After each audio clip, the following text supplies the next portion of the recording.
My name is Clayton Meyer, and I'm a registered dietitian with Pro Health Prevention. And today I'm going to be talking about healthy eating for healthy aging. And I love the opportunity to talk about this because healthy eating can be a loaded statement and sometimes confusing. And it's even sometimes confusing for me. So a little about me. I'm from a very small town about 3 hours south of here. And my wife and I moved to Tinley Park last August because she's from Wisconsin. And this is halfway in between both families. And we absolutely love it here. A little about my background. In grade school, I was overweight. And this is kind of where I found my passion. I gave up soda one year for about 30 days, and it turned into the rest of my life. But I lost 40 pounds doing that. And looking back, a lot of it had to do with puberty, and a lot of it had to do with me giving up added sugar.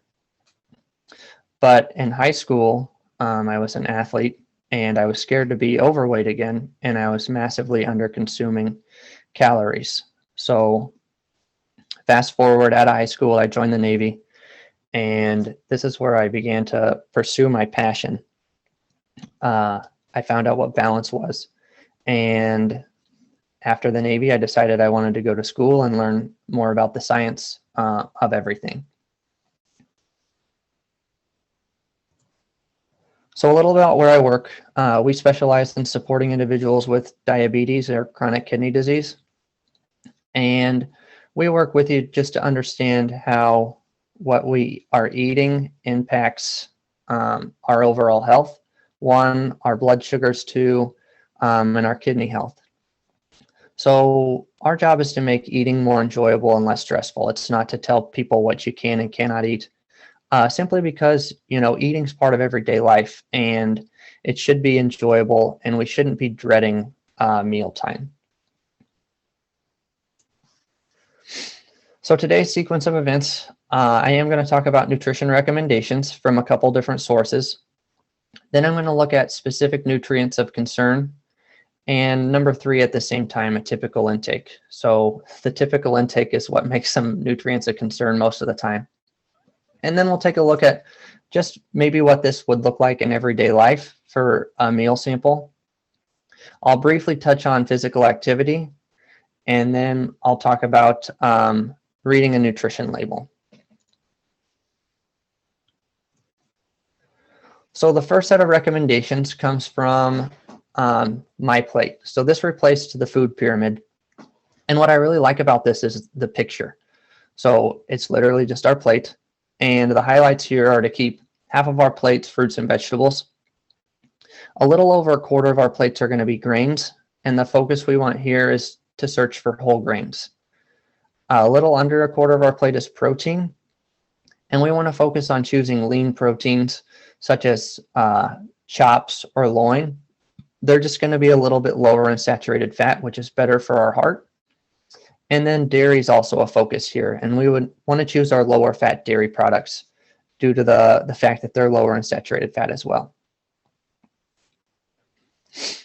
So these recommendations for vegetables of 2 to 3 cups, fruits of 1.5 to 2 cups, and dairy at 3 cups come from the Dietary Guidelines for Americans 2015 to 2020. There are more recommendations in there, but these were the highlights because this is kind of where we as a population struggle. And I included this graphic of the hand up here because sometimes it's confusing as to, not a whole lot of people are physically measuring their food. So if we can just look at our plate and look at our hand, we can have a general idea of how much we're consuming. So if we make a fist and we were to eat foods that would be a whole fistful, that's going to be about a cup. If we look at our palm, that's going to be about 3 to 4 ounces, and that's kind of where we want our serving of protein to be. If we make that fist again, and then we cut it off at our fingers with our palm facing us, that's going to be roughly about a half a cup. And then the thumb is about 2 tablespoons. So peanut butter, salad dressings, Honestly, I go a little bit over on my salad dressings.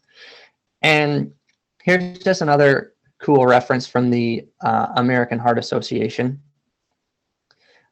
And it's going to be highlighting what counts as a fruit and vegetable serving. So the American Heart Association has 5 vegetables and 5 fruits. And it's got this whole cool list as to what constitutes a fruit and a vegetable serving. And we'll go back to this later. But my goal here was not to confuse with the different guidelines, and the American Heart Association wants us to have 9 fruits and vegetables and 2 to 3 cups with the dietary guidelines for Americans. The overarching theme between all of these is we really can't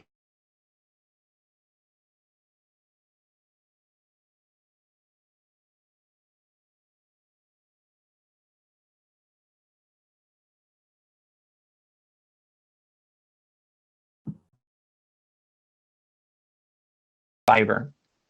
And it's definitely a nutrient of concern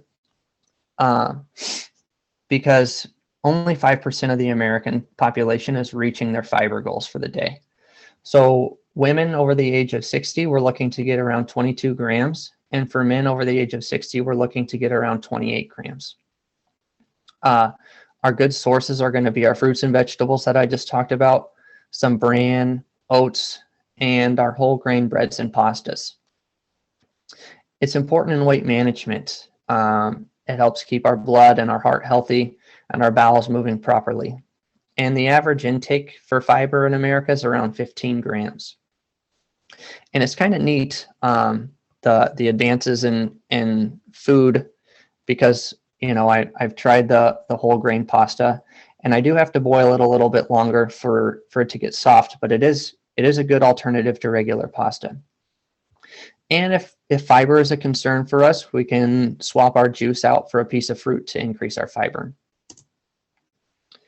Another specific nutrient of concern is vitamin B12. So vitamin B12 we're going to get from a lot of our animal products, or all of our animal products. And some foods are going to be fortified with it as well, including some breakfast cereals.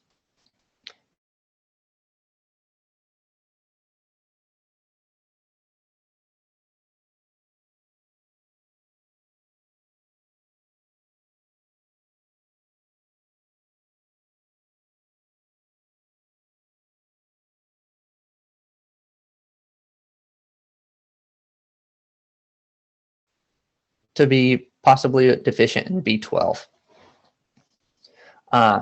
And if you want to, you could take a look at the back of your label on your cereals to see if your cereal is fortified in B12. Sometimes it'll be listed as B12, sometimes it'll be listed as cobalamin. So vitamin D, this one is a big one. It's gained a lot of popularity in the last couple of years. It's been getting a lot of research in the last couple of years. And the recommendation here is between 800 to 1,000 IUs a day. And the big benefit of vitamin D, is its interaction with calcium. So it helps aid in muscle and bone health, and it can help with immune health.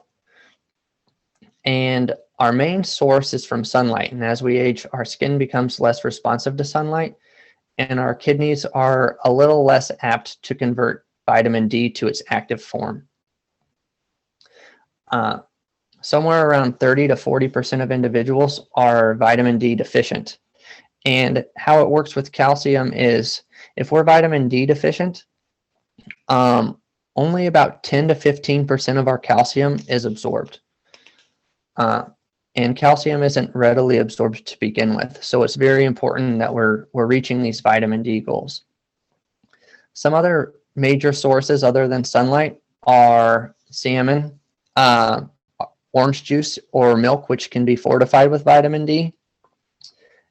And trout is a big one as well. Calcium, as I just mentioned, works hand in hand with vitamin D. So calcium aids in maintaining bone health. and it's needed for muscle contraction, one of calcium's underrated attributes. The recommendation is around 1,200 milligrams a day, and only 4% of women over 60 are meeting our recommendations, and only 10% of men over 60 are meeting our recommendations. So an important note about calcium is I know many people are taking an iron supplement, and calcium and iron kind of fight. So when you take your iron pill, if you're taking it with calcium at the same time, it can block your iron absorption. And iron should be taken at a separate time from when we're consuming high calcium foods. Another note is there's a couple different supplements for calcium. One popular one is calcium citrate and another is carbonate. And carbonate relies on our stomach acid for absorption, so it should be taken with food. And also, the more calcium we take at one time, the less efficient our body is at absorbing it. So if we're getting our calcium at around 500 milligrams at a time, it's going to make it to where our body can absorb it a little bit more efficiently. So potassium. Potassium is not just a nutrient of concern as we age. It's actually a very, very underconsumed nutrient from everyone. So this plays a vital role in muscle health and blood pressure control. The average American intake is under 2,000 milligrams under the recommendation. And potassium it's pretty neat because if we don't consume enough of it, if we don't consume enough potassium, calcium can't be reabsorbed in the kidneys. So that leads to an increase in excretion, and that can possibly lead to kidney stones. Also, if we're not getting enough potassium, it can lead to retention of sodium, which can lead to higher blood pressure.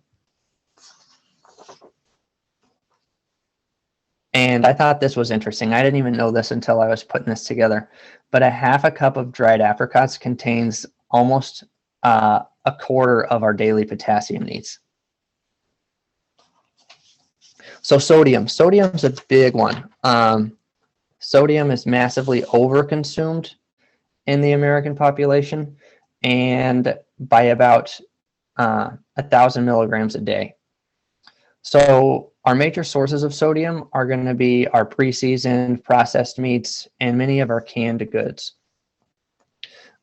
Too much sodium in our diet can cause our body to hold on to water, and this makes our heart work harder, damages our kidneys and our eyes due to the increase in blood pressure.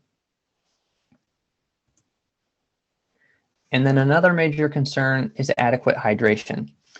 And this is important just because as we age, our body doesn't tell us when we're thirsty as often. And hydration is really important in maintaining.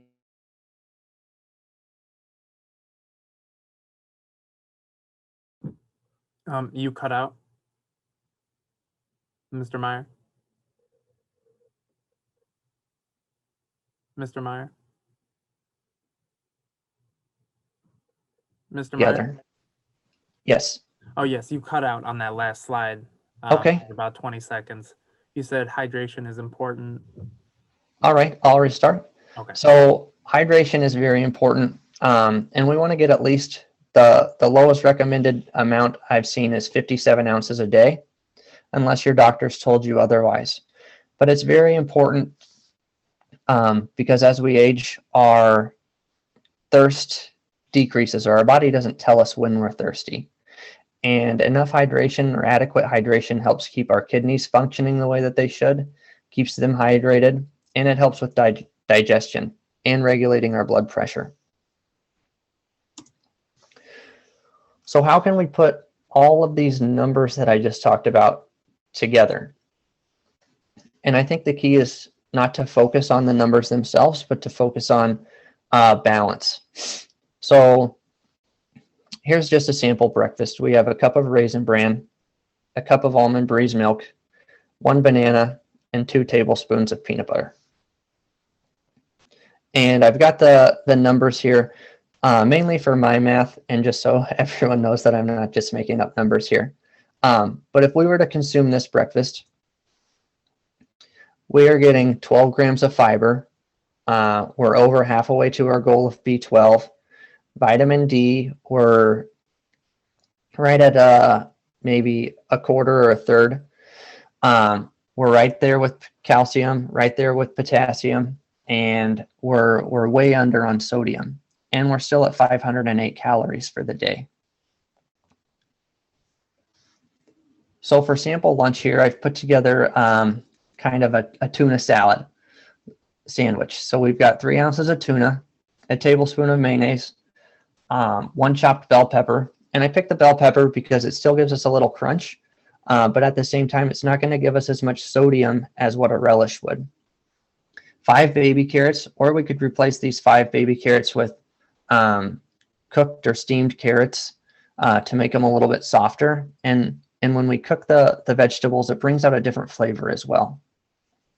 We've got the whole wheat bread at the top, 6 ounces of Greek yogurt, and 2 kiwis. So with our lunch, we're getting another 10 grams of fiber. So we're destroying the fiber game. We've already reached our B12, probably with the tuna there. The vitamin D, we're still getting some there. A good amount of calcium, a good amount of potassium, and our sodium's a little bit higher here at lunch, but we're still on track to stay under our daily goal. And we're still only at 580 additional calories. And for dinner, I've got a pork loin, a sweet potato, and then a half a cup of low sodium canned green beans. Not everywhere we shop, we're going to have the low sodium option for green beans. It does help if we take the green beans and we just have the regular sodium option and rinse them off. That can reduce the sodium content by about half. We've got 6 large strawberries and 3/4 cup frozen yogurt. Technically, the serving size is a half a cup, but I normally always go over the half a cup. So with our dinner total, we're getting plenty of fiber. There's the B12 that we're getting. And then we'll see where our daily totals are at based on breakfast, lunch, and dinner. So our daily totals, we're at 30 grams of fiber. We've reached our goal for vitamin B12. We're still low on vitamin D. And this didn't factor in any of the sunshine that we might be able to get during the day. For calcium, we're still a little bit short. And potassium, we're short by 1,000 mil.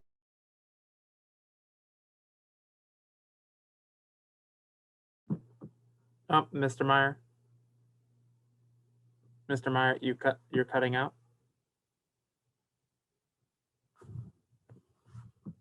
Mr. Meyer?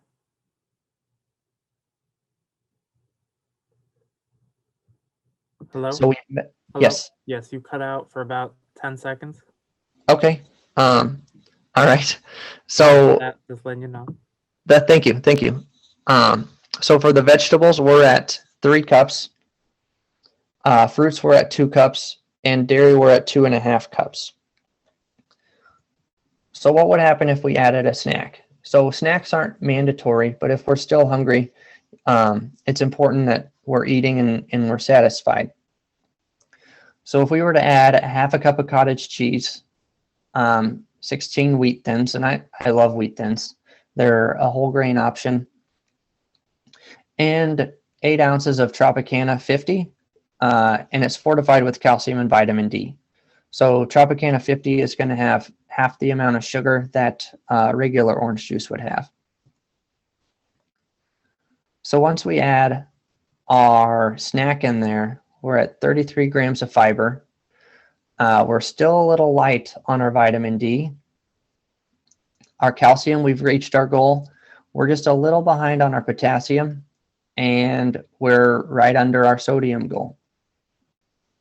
Now, I do want to go back and take a look at the American Heart Association's recommendation.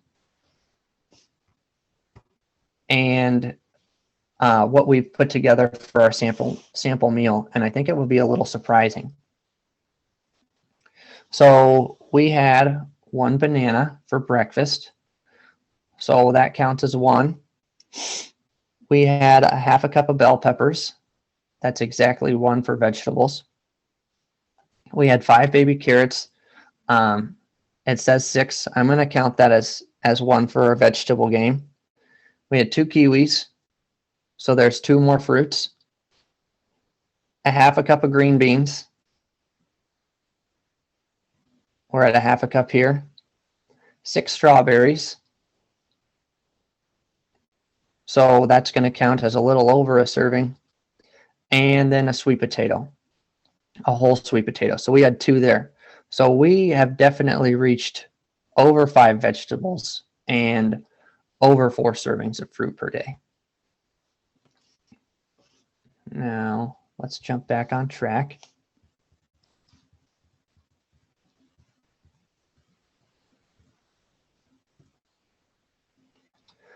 So with the sample meal, the main takeaway I wanted us to see is how all the different foods play an impact or make an impact on our daily totals.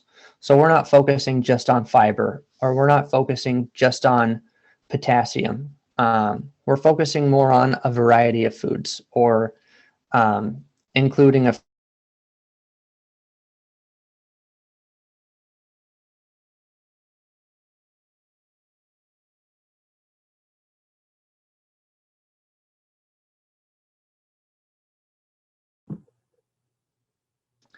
lot of our calcium is going to be coming from our dairy.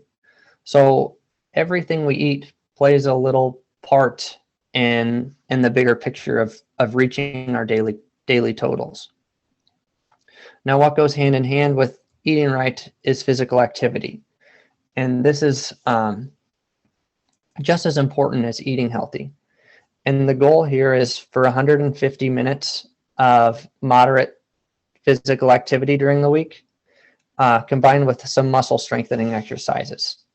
So the physical activity during the week should technically last about 10 minutes at a time. Now, this could be doing anything. This could be gardening for 10 minutes. This could be sweeping the floor for 10 minutes. The important thing is just elevating our heart rate. And why it's important is because with increased physical activity, we can reduce the risk of our falls. And adults who are physically active are less likely have a lower all-cause mortality rate. So adults who are getting out and being physically active are generally a little bit more healthy. And then I would like to close with reading a nutrition label. So sometimes this can be very, very confusing, and it's just kind of confusing sometimes. So the first thing that we want to look at is the serving size. So that's telling us not that we can only eat 1 cup of this food, but that if we do eat 1 cup of this food, this is what we're getting from this food. So if we were to eat 2 cups of this food, we would want to double the number here. We would want to double the number everywhere.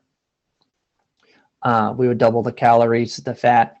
Or if we were to only eat 1/2 cup of this food, then the calories would be at 1/2 and the fat would be at 1/2. The percentage guide, this is not going to be the same for everyone. It's based on a 2,000 calorie diet, and not everyone's going to be eating or needing a 2,000 calorie diet. Some people need more, some people need less. So what's important to see here when we're looking at the percentages is if it's under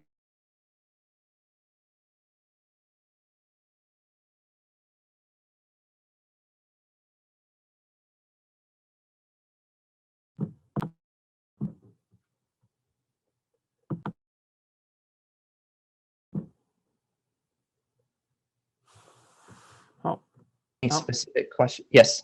Can you go back a slide or two? You cut out for Just the last part of this? Yeah. So the percentages, when we're looking at the percentages,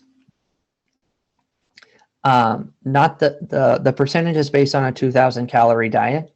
So not everyone's going to be needing 2,000 calories, and some people might need more than that. So when we're looking at the percentages, it's just a general rule.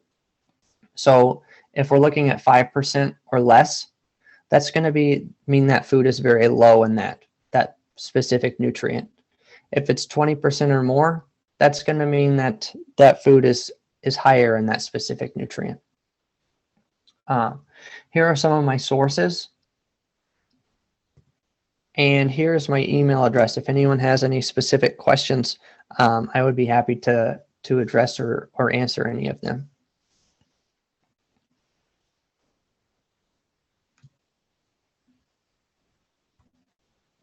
I thank you all for your time this morning, and hope that this made things a little less confusing for you.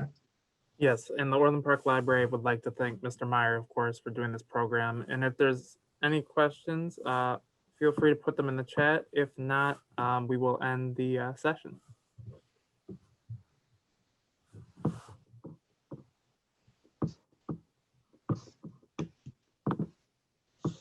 All right, and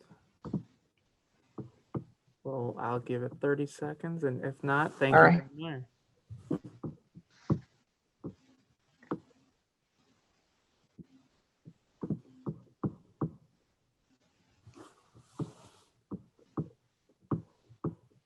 And and Mr. Meyer, if you'd like to send me that link, I will attach Yeah, it. absolutely. Yes. Yeah. All right. Thank you, everyone. Thank you.